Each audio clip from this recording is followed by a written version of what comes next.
കാറ്റത്തെ കിളിക്കൂട് സീരിയലിൽ ഇനി വരാനിരിക്കുന്ന നല്ലൊരു അടിപൊളി എപ്പിസോഡിൻ്റെ റിവ്യൂ ഉണ്ടോ പറയുന്നത്. അങ്ങനെ നിധിയെയും സുധീഷിനെയും പിരിക്കണമെന്നുള്ള ഗൂഢലക്ഷ്യത്തോടു കൂടി സ്നേഹം നടിച്ച് കിളിക്കൂട്ടിലെത്തിയിരിക്കുകയാണല്ലോ രാജീവ്. രാജീവിൻ്റെ ചതി അറിയാതെ സന്തോഷത്തോടു കൂടി അയാളെ സ്വീകരിക്കുകയാണ് കിളിക്കൂട്ടിലെ ബാക്കിയുള്ളവരെ. അച്ഛൻ്റെ മനംമാറ്റത്തിൽ നിധിക്കും ഒരുപാട് സന്തോഷമാകുന്നുണ്ട്. ഉള്ളിൽ തീർത്താൽ തീരാത്ത പകവെച്ച് എല്ലാവരോടും സ്നേഹത്തോടെ പെരുമാറുകയാണ് രാജീവ്. എല്ലാം കണ്ട് ഞെട്ടി നിൽക്കുവാണ് സുധീഷും ഹരീഷും. രാജീവിന്റെ ഉദ്ദേശമൊക്കെ അവർക്ക് രണ്ടുപേർക്കും നന്നായിട്ട് മനസ്സിലായിട്ടുണ്ട്. തുടർന്ന് ഒരു ദിവസം കിളിക്കൂട്ടിൽ താമസിച്ച് നിധിയെയും സുധീഷിനെയും വീട്ടിലേക്ക് കൂട്ടിക്കൊണ്ടു പോയിക്കോട്ടെ എന്ന് സുഭാഷിനോടായിട്ട് ചോദിക്കുന്നുണ്ട് രാജീവ്.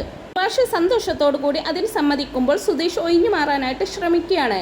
നിധി സന്തോഷത്തോടു കൂടി രാജീവിന്റെ കൂടെ പോകാനൊരുങ്ങുമ്പോൾ സുധീഷിനെ മാറ്റി നിർത്തി ഹരീഷ് പറയുന്നുണ്ട് ഏട്ടനും ഏട്ടത്തിയുടെ കൂടെ പോകണം. രാജീവന്റെ വെല്ലുവിളി ഓർക്കുന്ന സുധീഷ് നിധിയെ രാജീവ് തന്നിൽ നിന്നും അകറ്റുമോ എന്നുള്ള പേടിയോടെ അവരുടെ കൂടെ പോകാൻ തയ്യാറാവുന്നുണ്ട്. സുധീഷ് തന്റെ ഡ്രസ്സെല്ലാം ബാഗിലേക്ക് എടുത്തു വെക്കുമ്പോൾ അടുത്തേക്ക് വന്ന ഹരീഷ് പറയുന്നുണ്ട് എന്തെങ്കിലും പ്രശ്നമുണ്ടെങ്കിൽ ഏട്ടനോടൻ തന്നെ വിളിക്കണം. സുധീഷ് ഏട്ടൻ പറഞ്ഞതൊക്കെ ഓർക്കുമ്പോൾ എനിക്ക് നല്ല ടെൻഷനുണ്ട്. അയാളുടെ മനസ്സിൽ എന്തോ ഒരു പ്ലാൻ ഉണ്ടെന്ന് എനിക്കും തോന്നുന്നെന്നൊക്കെ ഹരീഷ് പറയുമ്പോൾ ശരി ഞാൻ വിളിക്കാടാന്ന് പറയുന്നുണ്ട് സുധീഷ്. അങ്ങനെ അവർ സന്തോഷത്തോടു കൂടി സുഭാഷിനോടും ഹരീഷിനോടും നികേഷിനോടും ഭാസ്കരനോടും ഒക്കെ യാത്ര പറഞ്ഞ് രാജീവിന്റെ കൂടെ പോവാൻ തയ്യാറാവുകയാണ്. എല്ലാവരോടും യാത്ര പറഞ്ഞ് രാജീവ് കാറിന്റെ ഫ്രണ്ട് സീറ്റിലേക്കും നിധിയും സുധീഷും കാറിന്റെ ബാക്കിലേക്കും കയറുവാണ്. എല്ലാവരും അവരെ സന്തോഷത്തോടു കൂടി യാത്രയാക്കുവാണ്. തുടർന്ന് ദേഷ്യത്തോടെ കാറിലിരിക്കുന്ന രാജീവ് പിന്നിലിരിക്കുന്ന സുധീഷിനെ കടക്കണ്ണിട്ട് നോക്കുന്നുണ്ട്.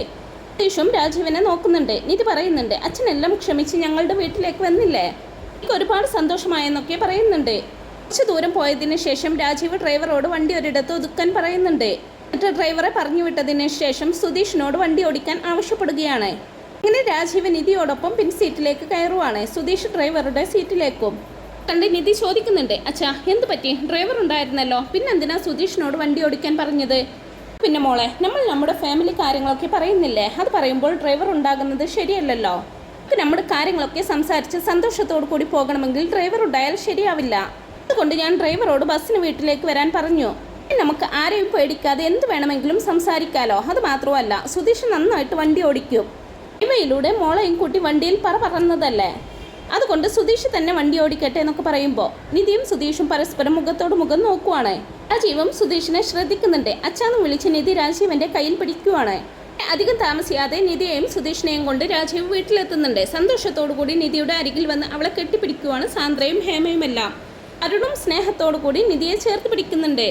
രാജീവ് പറയുവാണ് ഹേമേ നീ എന്താ ഇങ്ങനെ നോക്കി നിൽക്കുന്നത്, നമ്മുടെ മോളും മരുമകനും വിവാഹം കഴിഞ്ഞ് ആദ്യമായിട്ട് വീട്ടിലേക്ക് വന്നതല്ലേ, പോയി ആരതി എടുത്തോണ്ട് വാന്നൊക്കെ പറയുമ്പോൾ നിധി പറയുവാണ് അച്ഛാ ഞാൻ ഇതിനു മുമ്പ് ഒരു വട്ടം വീട്ടിലേക്ക് വന്നിട്ടുണ്ടല്ലോ, അത് പിന്നെ അന്ന് മോള് തനിച്ചല്ലേ വന്നതേ, ഇപ്പൊ കല്യാണം കഴിഞ്ഞ് നിങ്ങൾ രണ്ടുപേരും കൂടിയല്ലേ വന്നിട്ടുള്ളത്. ഹേമേ ആരതി എടുക്കെന്നൊക്കെ പറയുമ്പോൾ ശരിയെന്നും പറഞ്ഞുകൊണ്ട് ഹേമ അകത്തേക്ക് പോകാനായിട്ട് തുടങ്ങുമ്പോൾ സാന്ദ്ര പറയുന്നുണ്ട് ഞാൻ എടുത്തോണ്ട് വരാം അമ്മേന്ന്. ഹേമ അകത്തേക്ക് പോകുമ്പോൾ മാറി നിൽക്കുന്ന സുധീഷിനോടായിട്ട് നിധി ചോദിക്കുന്നുണ്ട് സുധീഷ് എന്താ അവിടെ തന്നെ നിൽക്കുന്നത്, വാന്ന് പറഞ്ഞു വിളിക്കുമ്പോൾ രാജീവും പറയുന്നുണ്ട് സുധീഷേ നീ എന്താ അവിടെ ഒഴിഞ്ഞു മാറി നിൽക്കുന്നത്, ഇവിടെ അടുത്ത് വന്ന് നിൽക്കേ, രണ്ടുപേരും ചേർന്ന് നിൽക്കേ, ആരതി എടുക്കണ്ടേ എന്നൊക്കെ പറയുമ്പോൾ അവർ രണ്ടുപേരും കൂടി ചേർന്ന് നിൽക്കുമ്പോൾ ഹേമ അവർക്ക് ആരതി ഒഴിയുന്നുണ്ട്. അതിനുശേഷം നിധിയും കൂട്ടി സന്തോഷത്തോടു കൂടി അകത്തേക്ക് പോകുവാണ് സാന്ദ്രയും ഹേമയും. ബാഗും എടുത്ത് പിന്നാലെ പോകുന്ന അരുൺ സുധീഷിനെ ശ്രദ്ധിക്കുന്നത് പോലുമില്ല. സുധീഷ് തന്റെ ബാഗും എടുത്ത് അകത്തേക്ക് കയറി വരുവാണ്. സുധീഷ് ഇടത് കാല് വെച്ചുമാണ് അകത്തേക്ക് കയറുന്നത്. ഹേമ അടുത്തേക്ക് വരുമ്പോൾ നിറകണ്ണുകളോടെ അമ്മയെന്ന് വിളിച്ചുകൊണ്ട് കയ്യിൽ പിടിക്കുവാണ് നിധി. നിധി എന്ന് വിളിച്ച് അവളെ കെട്ടിപ്പിടിച്ചുകൊണ്ട് കരയുവാണ് ഹേമയും. ഇത് കണ്ട് എല്ലാവരും ഇങ്ങനെ സന്തോഷത്തോടെ നോക്കി നിൽക്കുമ്പോൾ രാജീവ് ദേഷ്യത്തോടെ സുധീഷിനെ നോക്കുന്നുണ്ട്. തുടർന്ന് നിധി സന്തോഷത്തോടു കൂടി റൂമിലിരിക്കുമ്പോൾ അവിടേക്ക് വന്ന് സാന്ദ്ര നിധിയുമായിട്ട് സംസാരിക്കുവാണ്. രാജീവ് കിളിക്കൂട്ടിലേക്ക് വന്നതും അവിടെ നിന്ന് ഭക്ഷണം കഴിച്ചതും ഒരു ദിവസം അവിടെ താമസിച്ചതുമെല്ലാം നിധി സാന്ദ്രയോട് പറഞ്ഞു കൊടുക്കുന്നുണ്ട്. അങ്ങനെ സാന്ദ്രയും നിധിയും ഓരോ കാര്യങ്ങളൊക്കെ ഇങ്ങനെ സംസാരിച്ചു കൊണ്ടിരിക്കുവാണ്. പിന്നീട് അങ്ങനെ രാത്രി ഉറങ്ങാറാകുന്ന ടൈമിൽ സുധീഷിനെ പുറത്ത് കിടത്താൻ രാജീവും അരുണും ഒക്കെ പ്ലാൻ ഇടുന്നുണ്ടെങ്കിലും അതൊന്നും നിധിയുടെ അടുത്ത് വില പോകുന്നില്ല. സുധീഷ് തന്റെ റൂമിൽ തന്നെ കിടന്നാൽ മതിയെന്ന് നിധി നിർബന്ധം പിടിക്കുവാണ്. നിധി ആ കാര്യം പറയുമ്പോൾ അതിനെ എതിർക്കാൻ രാജീവനും സാധിക്കുന്നില്ല. സുധീഷ് രാജീവിനെയും അരുണിനെയും പുച്ഛത്തോടെ നോക്കി ഒരു മൂളിപ്പാട്ടോടെ നിധിയുടെ പിന്നാലെ അവളുടെ റൂമിലേക്ക് കയറി പോവുകയാണ്. അങ്ങനെ നിധിയുടെ മുമ്പിൽ നല്ല പിള്ള ചമഞ്ഞ് സുധീഷിനെ കൊടുക്കാനുള്ള തന്ത്രങ്ങൾ മെനയുവാണ് കേട്ടോ അവർ രണ്ടുപേരും. ഇതിന്റെ ഭാഗമായിട്ട് തന്നെ രാജീവും അരുണും ബിസിനസ് ആവശ്യങ്ങൾക്ക് വേണ്ടിയാണെന്നും പറഞ്ഞുകൊണ്ട് പണവും സ്വർണവും സുധീഷിന്റെ കയ്യിൽ കൊടുത്തു വിടുന്നുണ്ട്. പോകുന്ന വഴിക്ക് വെച്ച് സുധീഷിനെ ഗുണ്ടകൾ ആക്രമിക്കുകയും പണവും സ്വർണവും തട്ടിയെടുത്തുകൊണ്ട് പോവുകയും സുധീഷിനെ കിഡ്നാപ്പ് ചെയ്യുകയും ചെയ്യുവാണ്. സുധീഷ് പണവും സ്വർണവും മോഷ്ടിച്ച് നാട് വിട്ടെന്ന് അവർ നിധിയെ പറഞ്ഞ് വിശ്വസിപ്പിക്കാൻ ശ്രമിക്കുകയാണ്. എന്നാൽ തന്നെ കൊണ്ടുപോയി കെട്ടിയിട്ട സ്ഥലത്ത് നിന്ന് ഒരു ഗുണ്ടയുടെ ഫോൺ തട്ടിയെടുത്ത് സുഭാഷിനെ വിളിച്ച് കാര്യങ്ങൾ പറയുന്നുണ്ട് സുധീഷ്. തുടർന്ന് അതിസാഹസികമായിട്ട് സുഭാഷും ഹരീഷും നികേഷും കൂടി സുധീഷിനെ രക്ഷിക്കുവാണ്.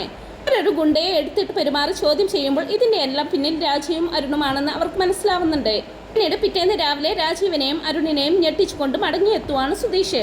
പത്രമെടുക്കാനായിട്ട് ഹേമ പുറത്തേക്ക് വരുമ്പോൾ അവിടെ പത്രം വായിച്ച് ചാരു കസേരയിൽ ഇരിക്കുന്ന സുധീഷിനെ കാണുവാണ്. സുധീഷിനെ കണ്ട് ഞെട്ടലോടെ രാജീവേട്ടാന്ന് വിളിച്ച് അകത്തേക്ക് ഓടിപ്പോവാണ് ഹേമ. സാന്ദ്ര കോഫിയുമായിട്ട് ഹോളിലേക്ക് വരുമ്പോൾ ഓടി വരുന്ന ഹേമ സാന്ദ്രയെ തട്ടുകയും കോഫി നിലത്തേക്ക് വീണ് പൊട്ടിച്ചിതറുകയും ചെയ്യുന്നുണ്ട്. സാന്ദ്ര ചോദിക്കുന്നുണ്ട്, എന്താ അമ്മ ഇത് ഇങ്ങനെ പരവേശത്തോടു കൂടി ഓടി വരുന്നത്, എന്തു പറ്റി, അവിടെ എന്താന്നൊക്കെ ചോദിക്കുമ്പോൾ ഹേമ ചോദിക്കുന്നുണ്ട്, അരുൺ എവിടെ, പോയി അരുണിനെ കൂട്ടിക്കൊണ്ടുവാ. ഇത് കേട്ട് സാന്ദ്ര അരുണിനെ വിളിക്കാനായിട്ട് മുകളിലേക്ക് കയറി പോകുന്നുണ്ട്. ഹേമ രാജീവിനെ വിളിക്കാനായിട്ടും പോകുന്നുണ്ട്. ബഹളം കേട്ട് നിധി അവിടേക്ക് ഓടി വരുന്നുണ്ട്. എല്ലാവരും ഹോളിലേക്ക് വരുമ്പോൾ ഭയത്തോടു കൂടി ഹേമ പറയുന്നുണ്ട്, രാജീവേട്ട ദേ നോക്ക്, അങ്ങോട്ട് നോക്ക്. ആ സമയം മാസായിട്ട് അകത്തേക്ക് കയറി വരുന്ന സുധീഷിനെ കണ്ട് ഞെട്ടി നിൽക്കുവാണ് എല്ലാവരും. രാജീവും അരുണും ഹേമയും മുഖത്തോട് മുഖം നോക്കുമ്പോൾ സുധീഷെന്ന് വിളിച്ച് അവൻ്റെ അരികിലേക്ക് ചെല്ലുവാണ് നിധി. പെട്ടെന്ന് നിധിയുടെ മുന്നിലേക്ക് കയറി നിന്ന് സുധീഷിന്റെ ഷർട്ടിൽ കുത്തിപ്പിടിച്ചുകൊണ്ട് അരുൺ ചോദിക്കുന്നുണ്ട്, ഞങ്ങളുടെ സ്വർണവും പണവുമായിട്ട് നീ എവിടെയാ ഓടിപ്പോയത്, പറയടാ. ോട് കൂടി രാജീവ് മനസ്സിൽ പറയുന്നു, ഇവൻ ഇത് കുളമാക്കും, ഇവൻ എന്തിനാ ഇങ്ങനെ ധൃതി പിടിച്ച് ഓരോന്ന് ചോദിക്കുന്നത്. സുധീഷ് ദേഷ്യത്തോടു കൂടി അരുണിനെ നോക്കുന്നുണ്ട്. അരുൺ വീണ്ടും പറയുന്നുണ്ട്, നിന്നോട് പറയാനില്ലടാ പറഞ്ഞത്, എന്തിനാ ഞങ്ങളുടെ സ്വർണവും പണവും മോഷ്ടിച്ചത്. അരികിലേക്ക് ചെന്ന രാജീവ് അരുണിനോടായിട്ട് പറയുന്നുണ്ട്, അരുണെ കൈയെടുക്ക്. ഉടനെ നീ എന്തിനാ സുധീഷിന്റെ കോളറിൽ കുത്തിപ്പിടിക്കുന്നത്, സുധീഷ് പണം എടുത്തിട്ടുണ്ടെങ്കിൽ പിന്നെ എന്തിനാ സുധീഷ് ഇവിടെ വന്ന് നിൽക്കുന്നത്, ഒന്ന് സമാധാനപ്പെട്. സുധീഷ് ഇവിടേക്ക് തിരിച്ചു വന്നിട്ടുണ്ടെങ്കിൽ പണവും സ്വർണവും മോഷ്ടിച്ചത് സുധീഷല്ല, എന്തോ സംഭവിച്ചിട്ടുണ്ട്. എടാ, സുധീഷിന്റെ ഭാഗത്ത് ഒരു തെറ്റുമുണ്ടാവില്ല. ചോദിക്കട്ടെ സുധീഷെ, ഇന്നല്ല സുധീഷ് മടങ്ങി വരാത്തത് കൊണ്ട് ഞങ്ങൾ ആകെ പേടിച്ചു പോയി, ഇപ്പൊ സമാധാനമായി, എന്താ ശരിക്കും സംഭവിച്ചത് സുധീഷ് എന്നൊക്കെ ചോദിക്കുന്നുണ്ട്. ഇത് പറയുന്നുണ്ട്, ഞാൻ ഫോൺ വിളിച്ചപ്പോൾ സ്വിച്ച് ഓഫ് ആണെന്നാ പറഞ്ഞത്, ഞാൻ എത്ര പ്രാവശ്യം ഫോൺ വിളിച്ചു, ജയിച്ചു, എവിടെയാണ്, എന്തെങ്കിലും പ്രശ്നമുണ്ടോ എന്നൊക്കെ ചോദിച്ച് ഒന്നും റിപ്ലൈ ചെയ്യാൻ തോന്നിയില്ലേ സുധീഷിനെ. ശരിക്കും സംഭവിച്ചത്, ആ സ്വർണവും പണവും ഒന്നും സുധീഷ് എടുത്തിട്ടില്ലല്ലോ അല്ലേ. ഇല്ലെന്ന് സുധീഷ് പറയുമ്പോൾ നിധി ചോദിക്കുന്നുണ്ട്, പിന്നെ എന്തുകൊണ്ടാണ് ഇന്നലെ വരാതിരുന്നത്. കൊണ്ട് നിധി പറയുന്നുണ്ട്, സുധീഷ് ആ സ്വർണവും പണവും മോഷ്ടിച്ചുകൊണ്ട് എവിടേക്കോ ഓടിപ്പോയെന്ന് എല്ലാവരും പറഞ്ഞു. ഞാൻ ഭയന്നു പോയി, ഒന്ന് ഫോൺ വിളിച്ച് എവിടെ ഉണ്ടെന്നെങ്കിലും എന്നോടൊന്ന് പറയാമായിരുന്നു. ആരോട് പറയാതെ സുധീഷ് ഇന്നലെ എവിടെയാ പോയതെന്നൊക്കെ ചോദിച്ചുകൊണ്ടിരിക്കുന്നുണ്ട് നിധി. ഞാൻ പറയാം നിധി എന്ന് പറഞ്ഞുകൊണ്ട് സുധീഷ് പറയുന്നുണ്ട്, ഞാൻ ഇവിടെ നിന്ന് പോയി കുറച്ച് ദൂരം കഴിഞ്ഞപ്പോൾ പ്രായമായ ഒരാൾ വണ്ടിക്ക് കൈ കാണിച്ചു. ആക്സിഡന്റ് നടന്നതുപോലെ ഉണ്ടായിരുന്നു. ഞാൻ വണ്ടി നിർത്തി കാര്യം അന്വേഷിച്ചു. പെട്ടെന്ന് എവിടെ നിന്നോ 5-6 ആളുകൾ വന്ന് എന്നെ അടിച്ചിട്ട് കാറിലുണ്ടായിരുന്ന ബാഗ് എടുത്തുകൊണ്ട് പോയി. ഞാൻ അവരെ തടയാൻ ഒരുപാട് ശ്രമിച്ചു, പക്ഷേ അവർ ബാഗുമായിട്ട് അവിടെ നിന്നും രക്ഷപ്പെട്ട് കളഞ്ഞു. ഫലമായി ഞാൻ കൊണ്ടുപോയ കാറിൽ കയറ്റി ഫാക്ടറി പോലുള്ള ഒരിടത്ത് കൊണ്ടുപോയി കെട്ടിയിട്ടു. എനിക്ക് എന്താ നടക്കുന്നത് എന്നൊന്നും മനസ്സിലായില്ല നിധി. അവിടെ നിന്ന് എൻ്റെ കയ്യിൽ നിന്നും ബാഗ് എടുത്തുകൊണ്ട് പോയതാരാ, അതിനുശേഷം എന്നെ കൊണ്ടുപോയി കെട്ടിയിട്ടതാരാ എന്നൊന്നും എനിക്ക് മനസ്സിലാവുന്നില്ലായിരുന്നു. രക്ഷപ്പെടാൻ ഞാൻ ഒരുപാട് ശ്രമിച്ചു, പക്ഷെ പറ്റിയില്ല. എന്നെ എന്തിനു വേണ്ടിയിട്ടാണ് അവിടെ കെട്ടിയിട്ടിരിക്കുന്നതെന്നും എനിക്ക് മനസ്സിലായില്ല. പെട്ടെന്ന് തന്നെ സ്ഥലം മാറ്റുന്നതിനായിട്ട് രാത്രി ഒരു കാറിൽ കയറ്റി കൊണ്ടുപോയി. വണ്ടിയിൽ വെച്ച് അവരുടെ കയ്യിൽ നിന്നും രക്ഷപ്പെട്ടാണ് ഞാനിപ്പോൾ ഇവിടെ വന്ന് നിൽക്കുന്നത്. രാജീവ് ആശ്വാസത്തോടെ മനസ്സിൽ പറയുന്നുണ്ട്, ഹോ ഭാഗ്യം, ഞങ്ങളാണ് ഇത് ചെയ്യിപ്പിച്ചതെന്ന് ഇവൻ മനസ്സിലായിട്ടില്ല, രക്ഷപ്പെട്ടു എന്നൊക്കെ മനസ്സിൽ ചിന്തിക്കുന്നുണ്ട്. സുധീഷ് രാജീവിനെയും അരുണിനെയും ശ്രദ്ധിക്കുന്നുണ്ട്. അതെല്ലാം കേട്ട് കരഞ്ഞുകൊണ്ട് നിധി ചോദിക്കുന്നുണ്ട്, അയ്യോ എന്നിട്ട് സുധീഷിനൊന്നും പറ്റിയില്ലല്ലോ അല്ലേ. ഇല്ലെന്ന് സുധീഷ് പറയുമ്പോൾ ദേഷ്യത്തോടു കൂടി രാജീവിനെ നോക്കിക്കൊണ്ട് നിധി പറയുന്നുണ്ട്, പറഞ്ഞതല്ലേ സുധീഷ് അങ്ങനെ ചെയ്യില്ലെന്നേ, സുധീഷ് അങ്ങനത്തെ ഒരാളല്ലെന്ന് ഞാൻ പറഞ്ഞതല്ലേ. ആരെങ്കിലും അത് കേട്ടോ? സുധീഷിനെ പറ്റി നിങ്ങൾ എന്തെല്ലാം പറഞ്ഞു? ദേ ഇപ്പതാ സുധീഷ് നിങ്ങളുടെ മുമ്പിൽ വന്ന് നിൽക്കുന്നു, ഇപ്പൊ നിങ്ങൾക്ക് എന്താ പറയാനുള്ളത്? രാജീവ് പറയുന്നുണ്ട്, നിധി അത് വിട്, ആദ്യം സുധീഷിനെ അവിടെ പിടിച്ചിരുത്ത്. ഗുണ്ടകളുടെ കയ്യിൽ നിന്നും രക്ഷപ്പെട്ട് ഓടി വന്നതാ, നോക്ക് ഒരുപാട് അടി കിട്ടിയിട്ടുണ്ടാകും. അന്ത്രേ സുധീഷിന് കുടിക്കാനായിട്ട് കുറച്ച് വെള്ളം എടുത്തോണ്ട് വാ. സുധീഷേ വാ ഇവിടെ ഇരിക്കെന്ന് പറഞ്ഞുകൊണ്ട് രാജീവ് സുധീഷിന്റെ കയ്യിൽ പിടിക്കുമ്പോൾ സുധീഷിന്റെ കയ്യിൽ പിടിച്ചുകൊണ്ട് നിധിയും പറയുന്നുണ്ട്, വാ സുധീഷേ ഇങ്ങോട്ടിരിക്കേ. സുധീഷ് തളർച്ചയോടെ അവിടേക്ക് ഇരിക്കുമ്പോൾ സാന്ദ്ര വെള്ളവുമായിട്ട് അവിടേക്ക് ഓടി വരുന്നുണ്ട്. സുധീഷിന്റെ അരികിലേക്ക് ഇരുന്നു കൊണ്ട് നിധി ചോദിക്കുന്നുണ്ട്, അവർ സുധീഷിനെ ഒരുപാട് അടിച്ചോ? ഇല്ല കുഴപ്പമില്ല, നിധി പേടിക്കേണ്ടത് പറയുന്നുണ്ട് സുധീഷ്. സാന്ദ്രയുടെ കയ്യിൽ നിന്നും വെള്ളം വാങ്ങി അത് സുധീഷിന് കൊടുക്കുവാണ് നിധി. രാജീവ് ഇതെല്ലാം കണ്ട് ദേഷ്യത്തോടെ നിൽക്കുവാണ്. വെള്ളം കുടിക്കുന്ന സുധീഷ് രാജീവിനെ ശ്രദ്ധിക്കുന്നുണ്ട്. പറയുന്നുണ്ട്, നിധി അവൻ എന്തോ കള്ളക്കഥ ഉണ്ടാക്കി പറഞ്ഞതാ, നീ അത് വിശ്വസിച്ചോ? തന്നെ നോക്ക്, പറയുന്നതിനൊരു വിശ്വാസം വേണ്ടേ. കുറച്ച് റൗഡികൾ വന്നു, പണവും സ്വർണവും മോഷ്ടിച്ചുകൊണ്ട് പോയി, അവനെ അടിച്ചിട്ടു, അവൻ രക്ഷപ്പെട്ട് ഓടി വന്നു. ഇതൊക്കെ വിശ്വസിക്കാൻ പറ്റുമോ? ഇവൻ കള്ളം പറയുന്നതാണ് നിധി. സ്വർണവും പണവും അവൻ തന്നെ മോഷ്ടിച്ചിട്ട് മറ്റാരോ മോഷ്ടിച്ചെന്ന് നമ്മളോട് കള്ളം പറയുന്നതാ. അന്നേരം രാജീവ് മനസ്സിൽ പറയുന്നുണ്ട്, വിവരമില്ലാത്തവൻ, ഇവൻ എന്തിനാ ഇങ്ങനെ ധൃതി പിടിച്ച് ഓരോ കാര്യങ്ങൾ ചോദിക്കുന്നത്? അത് മനസ്സിലോർത്ത് രാജീവ് പറയുന്നുണ്ട്, അരുണേ, സുധീഷ് എന്തിനു കള്ളം പറയണം? സുധീഷ് തിരികെ വന്ന് ഇവിടെ ഇരിക്കുവാണ്. അതിൽ നിന്ന് തന്നെ നമുക്ക് മനസ്സിലാക്കിക്കൂടെ സുധീഷ് ഒരു തെറ്റും ചെയ്തിട്ടില്ലെന്ന്? സുധീഷ് നടന്ന കാര്യങ്ങളെല്ലാം പറഞ്ഞില്ലേ, ഇനി നീയൊന്നും മിണ്ടാതിരിക്കേ. ചോദിക്കുന്നുണ്ട്, അച്ഛൻ എന്തിനാ ഇവനെ കണ്ട ഉടനെ കാര്യങ്ങൾ മാറ്റി പറയുന്നത്? റൗഡികൾ വന്നു, മോഷ്ടിച്ചുകൊണ്ട് പോയി എന്നൊക്കെ പറയുന്നല്ലോ. അവസാനം ഇവൻ മാത്രം തിരിച്ചു വന്നു. പണവും സ്വർണവും ഒക്കെ എവിടെ? തന്നെ രക്ഷപ്പെടാൻ പറ്റിയ ഇവന് പണവും സ്വർണവും സൂക്ഷിക്കാൻ പറ്റിയില്ലേ? ഇതൊന്നും എനിക്ക് വിശ്വസിക്കാൻ പറ്റില്ല അച്ഛാ. സ്വർണവും പണവും എല്ലാം മോഷ്ടിച്ചതിന് ശേഷം ഇവിടെ വന്ന് കള്ളക്കഥ മെനഞ്ഞുണ്ടാക്കിക്കൊണ്ടിരിക്കുക. ഇവനെയാണോ വീട്ടിൽ കയറ്റിയിരുത്തി സംസാരിച്ചുകൊണ്ടിരിക്കുന്നതെന്നൊക്കെ അരുൺ പറയുമ്പോൾ ദേഷ്യത്തോടെ നിധി അവിടെ നിന്ന് എണീറ്റുകൊണ്ട് പറയുന്നുണ്ട്, അരുണേട്ടാ, മര്യാദക്ക് സംസാരിക്കണം, ഇതല്പം കൂടുന്നുണ്ട്. ിനൊക്കെ ഒരു പരിധിയുണ്ട്. മോഷ്ടിക്കുന്നവരുടെ കുടുംബമാണ്. സുധീഷിനെ പറ്റിയും സുധീഷിന്റെ കുടുംബത്തെ പറ്റിയും എന്ത് മോശമായിട്ടാണ് നിങ്ങളൊക്കെ സംസാരിക്കുന്നത്? നിങ്ങളുടെ എല്ലാവരുടെയും മുമ്പിൽ വന്ന് ഇരിക്കുന്നില്ലേ സുധീഷേ? ഇതിനപ്പുറത്തേക്ക് നിങ്ങൾക്ക് എന്ത് തെളിവാണ് വേണ്ടത്? സുധീഷിന്റെ മേലെ പഴി ചാരുന്നത് ഇതോടുകൂടി അവസാനിപ്പിച്ചേക്കണം. പറയുന്നു, ഞാൻ അവസാനിപ്പിക്കാം, പക്ഷേ സ്വർണവും പണവും എവിടെയാണെന്ന് അവൻ പറയട്ടെ. നിന്ന് എണീറ്റുകൊണ്ട് സുധീഷ് പറയുന്നുണ്ട്, ഇപ്പൊ എന്താ നിങ്ങൾക്ക് വേണ്ടത്? നിങ്ങൾ എൻ്റെ കയ്യിൽ തന്നു വിട്ട സ്വർണവും പണവും തിരിച്ചു വേണം. അത്രയല്ലേ ഉള്ളൂ. ഞാനിപ്പോൾ വരാമെന്നും പറഞ്ഞുകൊണ്ട് സുധീഷ് പുറത്തേക്ക് പോകുന്നുണ്ട്. സമയം അരുണിനെ അകത്തേക്ക് വിളിച്ചുകൊണ്ട് രാജീവ് പറയുന്നുണ്ട്, വിവരമില്ലാത്തവനെ, എങ്ങനെയോ അവൻ അവരുടെ കയ്യിൽ നിന്നും രക്ഷപ്പെട്ടു. അതിനുശേഷം മറ്റെന്തോ സംഭവിച്ചിട്ടുണ്ട്. അല്ലെങ്കിൽ അവൻ ഇത്ര ധൈര്യത്തോടു കൂടി ഇവിടെ വന്നിരിക്കത്തില്ല. അതാണ് ഇതെല്ലാം ചെയ്യിപ്പിച്ചതെന്ന് അവൻ ഇതുവരെ മനസ്സിലായിട്ടില്ല. വെറുതെ ഓവറായിട്ട് സംസാരിച്ച് അവനായിട്ട് സംശയത്തിന് ഇട കൊടുക്കരുത്. ആ സമയം സുധീഷ് സുഭാഷിനെയും ഹരീഷിനെയും നികേഷിനെയും കൂട്ടിക്കൊണ്ട് അകത്തേക്ക് വരുന്നുണ്ട്. അവരെ കണ്ട് ഞെട്ടി നിൽക്കുവാണ് എല്ലാവരും. നിധി ചോദിക്കുന്നുണ്ട്, സുഭാഷേട്ടൻ എന്താ ഇവിടെ? നികേഷേ, എന്താടാ ഇവിടെ നടക്കുന്നതെന്നൊക്കെ ചോദിക്കുമ്പോൾ സുധീഷ് പറയുന്നുണ്ട്, നിധി, സീനിൽ ഇവരെ എങ്ങനെ വന്നു എന്നല്ലേ നിനക്ക് മനസ്സിലാവാത്തത്? ഞാൻ മനസ്സിലാക്കി തരാം. ഞാൻ തന്നെ പറയാമെന്ന് പറഞ്ഞുകൊണ്ട് സുധീഷയുടെ പുച്ഛത്തോടു കൂടി രാജീവിനെയും അരുണിനെയും നോക്കുവാണ്. രാജീവും അരുണും ഹേമയും ടെൻഷനോട് കൂടി മുഖത്തോട് മുഖം നോക്കുന്നുണ്ട്. സുധീഷ് പറയുന്നുണ്ട്, നിധി, എന്നെ ഗുണ്ടകൾ തട്ടിക്കൊണ്ടു പോയപ്പോൾ രക്ഷപ്പെടുന്നതിന്റെ ഭാഗമായിട്ട് ഞാൻ അവരിൽ ഒരാളുടെ ഫോണിൽ നിന്നും സുഭാഷ് ഏട്ടന്റെ ഫോണിലേക്ക് വിളിച്ചു. പക്ഷെ ആ ഗുണ്ടകൾ ഞാൻ സംസാരിച്ച കാര്യം മനസ്സിലാക്കിയെടുത്തു. ഉടനെ ആ സ്ഥലത്ത് നിന്നും മാറ്റാനായിട്ട് ട്രൈ ചെയ്തു. അവിടെ അവസാനിച്ചെന്ന് ഞാൻ വിചാരിച്ചതാ. പക്ഷെ ഹരീഷ് ഓടിച്ചുകൊണ്ട് വന്നിരുന്ന ബൈക്കും എന്നെ കടത്തിക്കൊണ്ടു പോകുന്ന കാറും തമ്മിൽ ആക്സിഡന്റായി. ഹരീഷും ആ ഗുണ്ടകളും തമ്മിൽ വഴക്കായി. ആ സമയം സുഭാഷ് ഏട്ടനും എൻ്റെ അനുജന്മാരും ഞാൻ അകത്തുള്ളത് കണ്ടു. പിന്നെന്താ നടന്നതെന്ന് ഞാൻ പ്രത്യേകം പറയണ്ടല്ലോ. റൗഡികളുമായിട്ട് നല്ല പൊരിഞ്ഞ തല്ല്. പക്ഷെ എല്ലാറ്റിനെയും പറപ്പിച്ചെന്നൊക്കെ പറയുമ്പോൾ രാജീവ് ചോദിക്കുന്നുണ്ട്, ആരാ സുധീഷൻ എന്നോട് ഇത്ര മോശമായിട്ട് പെരുമാറിയത്? ആരാണെന്ന് ഞാനൊന്ന് അറിയട്ടെ, പിന്നെ അവനൊന്നും ജീവനോടെ ഇരിക്കത്തില്ല. അത് കേട്ട് സുധീഷ്, അയ്യോ അച്ഛൻ അങ്ങനെയൊന്നും ചെയ്യണ്ട. എല്ലാം പിന്നിൽ പ്രവർത്തിച്ചത് ആരാണെന്ന് ഞാൻ തന്നെ പറയാം. അത് കേട്ട് രാജീവും അരുണും ടെൻഷനോട് കൂടി നിൽക്കുമ്പോൾ സുധീഷ് ഉറക്കെ ഹരീഷിനെ വിളിക്കുവാണ്. ആ സമയം ഗുണ്ടകളിൽ ഒരാളെ പിടിച്ചു വലിച്ച് അകത്തേക്ക് കൂട്ടിക്കൊണ്ടുവരുവാണ് ഹരീഷ്. അയാളെ കണ്ട് ഞെട്ടി നിൽക്കുവാണ് അരുണും രാജീവും. പക്ഷെ ദേഷ്യത്തോടു കൂടി അരുണിനെ നോക്കുന്നുണ്ട്. ഗുണ്ടയെ ചൂണ്ടിക്കാണിച്ചുകൊണ്ട് സുധീഷ് പറയുന്നുണ്ട്, ഇതേ നിൽക്കുന്നില്ലേ, ഇവനാണ് എന്നെ തട്ടിക്കൊണ്ടു പോയത്. രാജീവ് ചോദിക്കുന്നുണ്ട്, സുധീഷേ, ഇവനാണോ എന്നും ചോദിച്ചുകൊണ്ട് രാജീവ് ആ ഗുണ്ടയുടെ അരികിലേക്ക് ചെന്ന് ഷർട്ടിൽ കുത്തിപ്പിടിച്ചുകൊണ്ട് മുഖത്തടിക്കുന്നുണ്ട്. സുധീഷേ, ഇവനാണോ സ്വർണവും പണവും മോഷ്ടിച്ചുകൊണ്ട് പോവുകയും സുധീഷിനെ തട്ടിക്കൊണ്ടു പോവുകയും ചെയ്തത്? നീ ആർക്ക് വേണ്ടിയാ ഇതെല്ലാം ചെയ്തത്? നീ ആരുടെ ആളാ? പറയടാ. സ്വർണവും പണവും ഒക്കെ എവിടെയാടാ? പറയടാ. എന്തിനാ നീ എൻ്റെ മരുമകനെ തട്ടിക്കൊണ്ടുപോയത്? എടാന്ന് പറഞ്ഞുകൊണ്ട് രാജീവ് ആ ഗുണ്ടയെ തല്ലുവാണ്. അരുൺ മനസ്സിൽ പറയുന്നുണ്ട്, ഈ അച്ഛൻ ഇതെന്താ ചെയ്യുന്നത്? അയാൾ എൻ്റെ പേരെങ്ങാനും വിളിച്ചു പറഞ്ഞാലോ? പറയുന്നുണ്ട്, സുധീഷേ, ഇവനെ എനിക്ക് വിട്ടു തന്നേക്കേ. ഇവനെ അടിക്കുന്ന അടിയിൽ സത്യം പുറത്തു വരുന്നത് കണ്ടോ എന്ന് പറഞ്ഞുകൊണ്ട് ആ ഗുണ്ടയെ രാജീവ് വീണ്ടും തല്ലുമ്പോൾ രാജീവിന്റെ മുമ്പിലേക്ക് കയറി നിൽക്കുവാണ് സുഭാഷ്. സുഭാഷ് അങ്ങോട്ട് മാറി നിൽക്കേ, ഇവനെ കൊണ്ട് സത്യം ഞാൻ പറയിപ്പിച്ചോളാം എന്നൊക്കെ രാജീവ് പറയുമ്പോൾ രാജീവിനെ ദേഷ്യത്തോടെ നോക്കുവാണ് സുഭാഷ്. ടെൻഷനോട് കൂടി രാജീവ് ചോദിക്കുന്നു, എന്താ സുഭാഷേ, എന്താ ഇങ്ങനെ നോക്കുന്നത്? സുഭാഷ് പറയുന്നുണ്ട്, സാറിനെ വിശ്വസിച്ചല്ലേ ഞാൻ അവരെ രണ്ടുപേരെയും ഇങ്ങോട്ട് പറഞ്ഞയച്ചത്. എന്നിട്ട് നിങ്ങൾ തന്നെ ഇങ്ങനെയൊക്കെ ചെയ്യാമോ എന്ന് ചോദിക്കുമ്പോൾ ടെൻഷനോട് കൂടി നിധിയെ നോക്കുവാണ് രാജീവ്. നിധി സംശയത്തോടു കൂടി രാജീവിനെ നോക്കുമ്പോൾ സുഭാഷ് വീണ്ടും പറയുന്നുണ്ട്, പ്രായത്തിന് മൂത്ത ആൾ, എല്ലാം ക്ഷമിച്ച് സ്നേഹത്തോടു കൂടി ഞങ്ങളുടെ വീട്ടിലേക്ക് വന്ന് അവിടെ താമസിച്ച് അവിടെ നിന്ന് ഭക്ഷണം കഴിച്ചു. സ്നേഹം നടിച്ച് മകളെയും ഭർത്താവിനെയും കൂട്ടിക്കൊണ്ടു പോകാൻ വന്നതാണെന്നും പറഞ്ഞു. നിങ്ങളെ വിശ്വസിച്ചല്ലേ ഞാൻ അവരെ ഇങ്ങോട്ട് പറഞ്ഞു വിട്ടത്? ആ സമയം ഹരീഷ് പറയുന്നുണ്ട്, സുഭാഷ് ഏട്ടൻ എന്തിനാ അയാളോട് ഇങ്ങനെയൊക്കെ സംസാരിക്കാൻ നിൽക്കുന്നത്? കുറച്ച് സമയം കൂടി നമ്മൾ വൈകിയിരുന്നെങ്കിൽ സുധീഷ് ഏട്ടനെ ഇവർ കൊന്നേനെയല്ലോ. രാജീവ് ഭയത്തോടു കൂടി നിൽക്കുമ്പോൾ നിധി ചോദിക്കുന്നുണ്ട്, എന്തൊക്കെയാ ഇവിടെ നടക്കുന്നത്? എനിക്കൊന്നും മനസ്സിലാവുന്നില്ല. ഹരീഷിനെ കൊല്ലുമായിരുന്നെന്നോ? ഹരീഷ് എന്തൊക്കെയാ ഈ പറയുന്നത്? എന്താ അച്ഛ ഇതൊക്കെ? സുഭാഷ് ഏട്ടൻ എന്താ അച്ഛനോട് ഇങ്ങനെയൊക്കെ സംസാരിക്കുന്നത്? എനിക്കൊന്നും മനസ്സിലാവുന്നില്ലെന്നൊക്കെ പറയുമ്പോൾ നികേഷ് പറയുന്നുണ്ട്, ഏടത്തിയുടെ അച്ഛനാ ഇതിനെല്ലാം കാരണം. ഗുണ്ടകളെ അയച്ച് സ്വർണവും പണവും എല്ലാം മോഷ്ടിച്ചതും സുധീഷേട്ടനെ തട്ടിക്കൊണ്ടുപോയതിന് പിന്നിലും ഏടത്തിയുടെ അച്ഛനാണ്.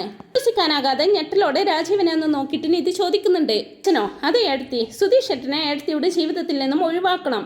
നേരത്തെ ഇവിടെ തന്നെ പിടിച്ചു നിർത്താനും വേണ്ടിയിട്ടാണ് സുധീഷ് ഏട്ടന്റെ തലയിൽ ഇങ്ങനെ ഒരു പഴി കെട്ടിവെക്കാൻ ഇവർ ശ്രമിച്ചത്.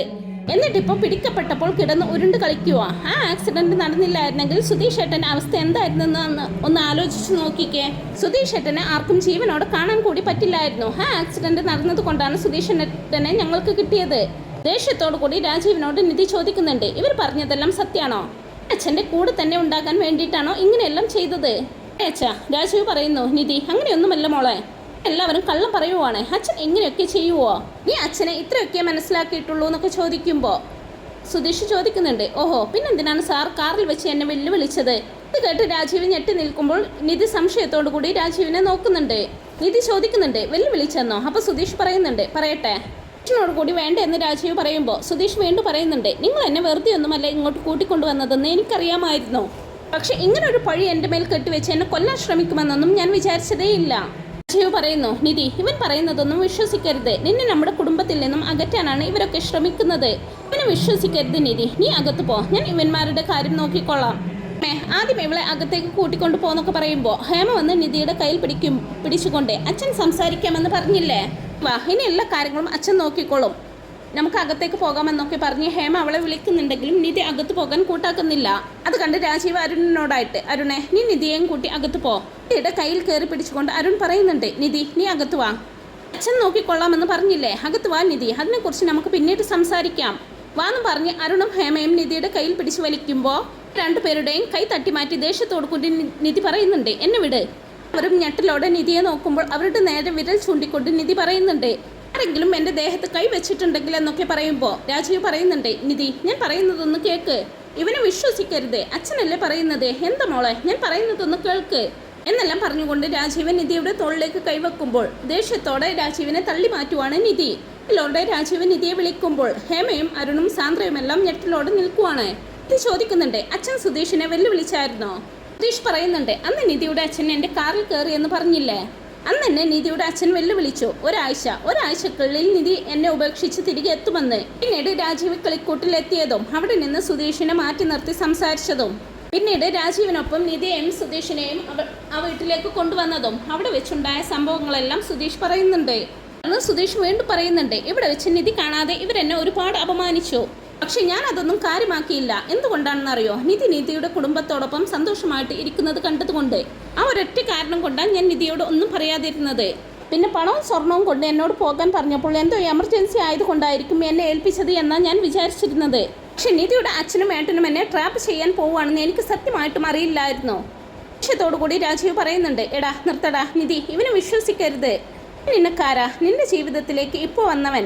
എന്നെയാണോ നീ വിശ്വസിക്കേണ്ടത്, അതോ നിനക്ക് ജന്മം നൽകിയ നിന്റെ അച്ഛനെയോ? ശരി, ഇവൻ പറയുന്നതിനെല്ലാം എന്ത് തെളിവാ ഉള്ളത്? എനിക്കും വേണമെങ്കിൽ പറയാമല്ലോ. എൻ്റെ സ്വത്തുക്കളെല്ലാം തട്ടിയെടുക്കാനാണ് ഇവൻ എന്നെ വിവാഹം കഴിച്ചതെന്ന്. ഇതിൽ തോന്നിയത് എന്തും വിളിച്ചു പറയാമെന്നാണോ? ഞാനാണ് ഇവനെ കൊല്ലം നോക്കിയത് എന്നതിനുള്ള തെളിവ് വേണം. തെളിവുണ്ടോയെന്ന് ചോദിക്കുമോളെ അങ്ങോട്ടെന്നൊക്കെ പറയുമ്പോൾ ഹരീഷ് പറയുന്നുണ്ട്, തെളിവല്ലേ സാറിന് വേണ്ടത്? തെളിവുണ്ട്. അതും പറഞ്ഞ് ആ ഗുണ്ടയുടെ ഷർട്ടിന് കുത്തിപ്പിടിച്ച് രാജീവന്റെ മുമ്പിൽ കൊണ്ടുപോയി നിർത്തുവാണ്. പറയുന്നുണ്ട്, സാർ ചോദിക്കുന്നത് കേട്ടില്ലേടാ, പിന്നെന്താ നീ മിണ്ടാതെ നിൽക്കുന്നത്? സാർ ചോദിച്ച തെളിവ് ഇവൻ പറയുമെന്നൊക്കെ പറയുമ്പോൾ രാജീവ് ടെൻഷനോടെ നിൽക്കുവാണ്. സമയം നടന്ന കാര്യങ്ങളെല്ലാം വിസ്തരിച്ച് നിധിയോട് പറയുവാണ് അയാള്. രാജീവാണ് സുധീഷിനെ തട്ടിക്കൊണ്ടു പോകാൻ പറഞ്ഞതെന്നും രാജീവ് പറഞ്ഞിട്ടാണ് സുധീഷിനെ തടഞ്ഞു നിർത്തി സ്വർണവും പണവും മോഷ്ടിച്ചതെന്നും രാജീവ് പറയുമ്പോൾ സുധീഷിനെ കൊല്ലാനായിരുന്നു പ്ലാൻ എന്നും അയാൾ നിധിയോട് തുറന്നു പറയുന്നുണ്ട്.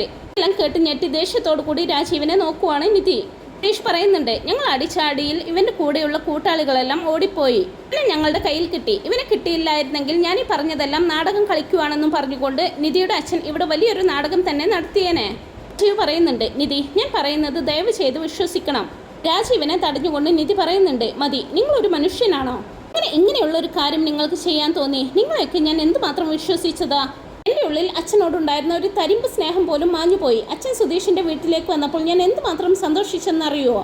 എന്നെ വീണ്ടും ഈ വീട്ടിൽ തളച്ചിടണം, അതല്ലേ അച്ഛൻ്റെ പ്ലാൻ. സുധീഷിനെ കാണാതായതിനു ശേഷം നിങ്ങൾ എന്നെ ഭ്രാന്ത് പിടിപ്പിക്കുകയായിരുന്നു. ആരും സുധീഷിനെ വിശ്വസിക്കാൻ തയ്യാറായില്ല. എന്താ നിങ്ങൾ എന്നെ മനസ്സിലാക്കാത്തതെന്ന് ആലോചിക്കുമായിരുന്നു ഞാൻ. അരുൺ പറയുന്നുണ്ട്, നിധി അച്ഛൻ എന്ത് ചെയ്താലും അത് നിന്റെ നന്മയ്ക്ക് വേണ്ടിയാണ്. അത് നീ മറക്കരുത്. വീട്ടിൽ ആ കുപ്പയിൽ വേണോ നിനക്ക് ജീവിക്കാൻ? ഇവിടെ നീ താമസിച്ച ഈ 4 ദിവസം എന്ത് സന്തോഷമുണ്ടായിരുന്നു നിനക്ക്? എല്ലാം ഒന്ന് ആലോചിച്ച് നോക്ക്. നീ എന്തിനാ അവിടെ പോയി കഷ്ടപ്പെടുന്നത്? ഇത് പറയുന്നുണ്ട്, നിങ്ങൾ കാലിന് പരിക്ക് പറ്റിയതല്ലേ, ഞൊണ്ടിയാണല്ലോ നടന്നുകൊണ്ടിരുന്നത്. അച്ഛൻ എന്നെ അകത്തേക്ക് കൊണ്ടുപോകാൻ പറഞ്ഞപ്പോൾ വേഗത്തിലാണല്ലോ വന്നത്. അത് കേട്ട് രാജീവും അരുണും ഹേമയും ടെൻഷനോട് കൂടി നിൽക്കുവാണ്. സാന്ദ്രയും സംശയത്തോടു കൂടി അരുണിനെ നോക്കുന്നുണ്ട്. പറയുന്നുണ്ട്, ഇല്ല, ഞാൻ ഞൊണ്ടി തന്നെയാ നടന്നു വന്നത്. പറയുന്നുണ്ട്, എടാ ദുഷ്ട, എല്ലാം ഡ്രാമയായിരുന്നല്ലേ, എന്ത് ദുഷ്ടനാ നിങ്ങളെല്ലാവരും. ഇവിടെ നിൽക്കാൻ തന്നെ എനിക്ക് പേടിയായി തുടങ്ങിയിപ്പോ. അവരും നന്നായി അഭിനയിക്കുകയായിരുന്നല്ലോ, എങ്ങനെ ഇങ്ങനെ അഭിനയിക്കാൻ പറ്റുന്നു? നിങ്ങൾ പറയുന്നതെല്ലാം ഞാൻ കേട്ടില്ലായിരുന്നെങ്കിൽ ചിലപ്പോൾ എന്നെ കൊല്ലാൻ പോലും നിങ്ങൾ മടിക്കില്ലായിരുന്നു. നിധി, സൂക്ഷിച്ച് സംസാരിക്കണമെന്നൊക്കെ രാജീവ് പറയുമ്പോൾ എന്താ അച്ഛാ ഞാൻ ഇനി സൂക്ഷിക്കേണ്ടത്? ഇപ്പൊ നിങ്ങൾ എൻ്റെ അച്ഛനാണെന്ന് പറയാൻ തന്നെ എനിക്ക് നാണക്കേട് തോന്നുവാ. ഒരു അച്ഛൻ ചെയ്യേണ്ട കാര്യമാണോ അച്ഛൻ ഇപ്പോൾ ചെയ്തത്? ഒരാളെ കൊല്ലാൻ പോലും മടിക്കാത്ത രീതിയിൽ തരം താണു പോയോ അച്ഛൻ? നിങ്ങളുടെ അഭിമാനവും അന്തസ്സും ഒക്കെയാണല്ലോ പ്രധാനം. സ്വന്തം മകളുടെ സന്തോഷമൊന്നും അതിനു മുമ്പിൽ ഒന്നുമല്ലല്ലോ. ബിസിനസ് പാർട്ട്നേഴ്സിനോട്, ഫ്രണ്ട്സിനോട്, ബന്ധുക്കളോട് എല്ലാവരോടും ഒളിച്ചോടിപ്പോയ മകളെ ഞാൻ തിരിച്ചുകൊണ്ടുവന്നു. ഇനി ഇവിടെ തന്നെ നിൽക്കും എൻ്റെ മകളായിട്ട് എന്നൊക്കെ പറയണമല്ലേ? അതിനുവേണ്ടി അച്ഛൻ ഏത് ലെവലിലേക്ക് വേണമെങ്കിലും പോകും. രാജീവ് പറയുന്നു, നിധി, അച്ഛൻ നിന്റെ നല്ലതിനു വേണ്ടിയാ ഇതെല്ലാം ചെയ്തത്. അത് പറഞ്ഞ് രാജീവ് അരികിലേക്ക് വരുമ്പോൾ തടഞ്ഞുകൊണ്ട് നിധി പറയുന്നുണ്ട്, എൻ്റെ അടുത്തേക്ക് വന്നു പോകരുത്. ഇതെന്നാ പറഞ്ഞത്? നിങ്ങളെ കാണുന്നതേ എനിക്കിപ്പോൾ പേടിയാ. വിശ്വസിച്ച് വീണ്ടും ഈ വീട്ടിലേക്ക് വന്ന് ചതിക്കപ്പെട്ട് നിൽക്കുന്നത് ഓർക്കുമ്പോൾ എനിക്ക് തന്നെ അപമാനം തോന്നുന്നു. മതി, നിങ്ങൾ ഇതുവരെ എനിക്ക് ചെയ്തു തന്ന എല്ലാ ഉപകാരത്തിനും നന്ദി. എനിക്ക് നിങ്ങളെ എല്ലാവരെയും കാണുന്നത് തന്നെ വെറുപ്പും അറപ്പുമാണ്. അച്ഛൻ, അമ്മ, പങ്ങള് എന്നും പറഞ്ഞ് ഇനി ആരും എൻ്റെ മുമ്പിൽ വന്ന് നിൽക്കരുത്. നിങ്ങൾ ആരെ ഞാൻ ആരെ എന്നൊക്കെ പറഞ്ഞ് കരഞ്ഞുകൊണ്ട് നിധി ദേഷ്യത്തോടു കൂടി അവിടെ നിന്നങ്ങ് പോവുകയാണ്. രാജീവ് ഉറക്കെ നിധിയെ വിളിക്കുന്നുണ്ടെങ്കിലും നിധി തിരിഞ്ഞു നോക്കാതെ പുറത്തേക്ക് പോവുകയാണ്. അച്ഛനും വിളിച്ച് രാജീവന്റെ കയ്യിൽ പിടിക്കുവാണ് അരുൺ. കരഞ്ഞുകൊണ്ട് ഹേമയും രാജീവന്റെ കയ്യിൽ പിടിക്കുന്നുണ്ട്. നിധി സുധീഷിന്റെയും തന്റെയും ബാഗും എടുത്ത് താഴേക്ക് ഇറങ്ങി വരുവാണ്. അവരും നിധിയെ തന്നെ നോക്കി നിൽക്കുമ്പോൾ നിധി പറയുന്നുണ്ട്, നമുക്ക് പോകാം, വാ. പക്ഷെ ചോദിക്കുന്നുണ്ട്, എഴുതി ഇവരെ ഇങ്ങനെ വെറുതെ വിട്ടിട്ട് പോവുകയാണോ? സുധീഷ് ഏട്ടനെ ഇവർ കൊല്ലാൻ നോക്കി, നമുക്ക് പോലീസിൽ കംപ്ലൈന്റ് കൊടുക്കാം. ഒരാളെ തട്ടിക്കൊണ്ടുപോയി കൊല്ലാൻ നോക്കുന്നത് നിയമത്തിന്റെ മുന്നിൽ തെറ്റാണ്. സാക്ഷി പറയാനും ആളുണ്ട്, നമുക്ക് കംപ്ലൈന്റ് കൊടുക്കാം എഴുതി. സാക്ഷി പറയുന്നു, വിടടാ, ഇവർ ചെയ്ത പാപത്തിന്റെ ഫലം ഇവർ തന്നെ അനുഭവിക്കും. നമുക്ക് പോകാം, വാ മോളെ എന്ന് പറഞ്ഞുകൊണ്ട് നിധിയെയും കൂട്ടിക്കൊണ്ട് അവരെല്ലാവരും അവിടെ നിന്ന് പോവുകയാണ്. അവരങ്ങനെ പോകുമ്പോൾ രാജീവ് ഉറക്കെ നിധിയെ വിളിക്കുന്നുണ്ടെങ്കിലും എല്ലാവരും തിരിഞ്ഞു നോക്കാതെ അവിടെ ഇങ്ങനെ നിൽക്കുവാണ്. രാജീവ് പറയുന്നു, നിധി, നീ ചെയ്യുന്നത് തെറ്റാണ്, പിന്നീട് നീ ഒരുപാട് വിഷമിക്കും എന്ന് അച്ഛനെ ഒന്ന് നോക്കിക്കൊണ്ട് നിധി പറയുന്നുണ്ട്, 23 വർഷം വളർത്തിയ നിങ്ങളെക്കാളും എനിക്കിപ്പോൾ വലുത് ഇവരാണ്. എനിക്ക് ഒരു വിഷമവുമില്ല. ഞാൻ ഇവിടെ കഴിയുന്നതിനേക്കാളും സന്തോഷമായിട്ടും സമാധാനത്തോടെയും അവിടെ കഴിയും. ചത്താലും ഞാൻ ഇനി വീട്ടിലേക്ക് തിരിച്ചു വരില്ല. നിങ്ങളും ഇനി എന്നെ അന്വേഷിച്ചു വരരുത് എന്നും പറഞ്ഞുകൊണ്ട് നിധി അവിടെ നിന്ന് പോകുമ്പോൾ പിന്നാലെ പോകുവാണ് സുധീഷും സുഭാഷും ഹരീഷും നികേഷുമെല്ലാം. ഗേറ്റിനരികിൽ എത്തുമ്പോൾ നിധി കണ്ണീരോടെ സുധീഷിനോട് സോറി പറയുമ്പോൾ, എന്താ നിധി ഇതൊക്കെ, എന്തിനാ സോറിയൊക്കെ എന്നൊക്കെ പറയുമ്പോൾ, നടന്നതിനെല്ലാം ഒരു തരത്തിൽ കാരണക്കാരി ഞാനും കൂടിയാ. സുധീഷ് പറയുന്നുണ്ട്, എന്താ നിധി ഇത്, അവർ ചെയ്ത തെറ്റിന് നിധി എന്ത് പഴിച്ചു? കുപ്പിക്കരഞ്ഞുകൊണ്ട് നിധി പറയുന്നുണ്ട്, നിങ്ങളോടെല്ലാവരോടും നടന്നതിന് ഞാൻ ക്ഷമ ചോദിക്കുക. സുഭാഷ് പറയുന്നുണ്ട്, എന്താ മോളെ ഇത്, എന്തിനാ നീ ക്ഷമയൊക്കെ ചോദിക്കുന്നത്? ഒന്നും വേണ്ട, നിങ്ങളെ രണ്ടുപേരെയും സുരക്ഷിതമായിട്ട് ഞങ്ങൾക്ക് തിരിച്ചു കിട്ടിയല്ലോ, അത് മതി. ശരി, വാ, നമുക്ക് പോകാം, ഇവിടെ ഇനി അധിക നേരം നിൽക്കണ്ട. ലക്ഷ്മൺ പറയുന്നുണ്ട്, അത് ശരിയാ, ഈ വീടിന്റെ വൈബേ ശരിയല്ല, നമുക്ക് വേഗം ഇവിടെ നിന്ന് പോകാമെന്ന് പറഞ്ഞുകൊണ്ട് അവരെല്ലാവരും കൂടി അവിടെ നിന്ന് തിരികെ കിളിക്കൂട്ടിലേക്ക് മടങ്ങുവാണ്. അപ്പോൾ ഈ ഒരു റിവ്യൂ നിങ്ങൾക്ക് ഇഷ്ടപ്പെട്ടെങ്കിൽ വീഡിയോ ഒന്ന് ലൈക്ക് ചെയ്യാനും ചാനൽ ഒന്ന് സബ്സ്ക്രൈബ് ചെയ്ത് സപ്പോർട്ട് ചെയ്യാനും മറക്കല്ലേ friends. Thanks for watching my video.